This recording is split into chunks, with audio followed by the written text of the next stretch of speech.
बालन दाइ हजुर प्रधानमन्त्री हुनुभयो एकदम खुसी लाग्यो होइन। चुनाव जित्नुभयो हजुरले खुसी लाग्यो, एकदम खुसी लाग्यो मलाई, एकदम म खुसी छु हजुर प्रधानमन्त्री भएकोमा।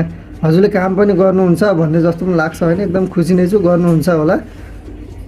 तर एउटा कुरा के गर्नु होला भने दाइ बिन्ती छ हजुरलाई, हजुरले निर्मला पन्त जस्तो बहिनीहरूलाई बलात्कार भएको थियो नि जो, त्यस्तो केसहरूलाई एकदम जटिलमा लिनु होला कि तुरुन्तै भन्दा तुरुन्तै उहाँहरूलाई कारबाही होस् होइन।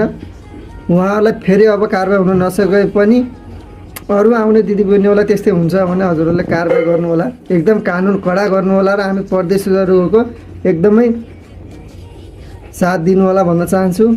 हाम्रो नेपालमा बस्नुभएको आमा बाउ दाजुभाइ दिदीबहिनी सबैले एकदम साथ दिनु होला र सबैले जति भरोसा गर्नुभएको छ त्यति भरोसा चाहिँ हजुरले नतोडिकन काम गरिदिनु होला अगाडि।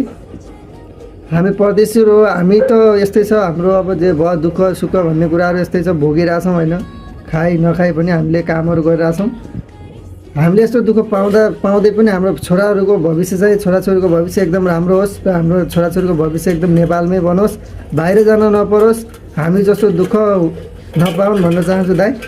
जय नेपाल जय शान। हजुर प्रधानमन्त्री भएको एकदम खुसी लागिरहेछ, गर्वको साथ नेपाली हो भन्न पाइन्छ अब होइन। आजसम्म नेपाली हो भन्दै नि कुकुरलाई माया गर्थ्यो, तर नेपालीलाई माया छैन क्या दाइ।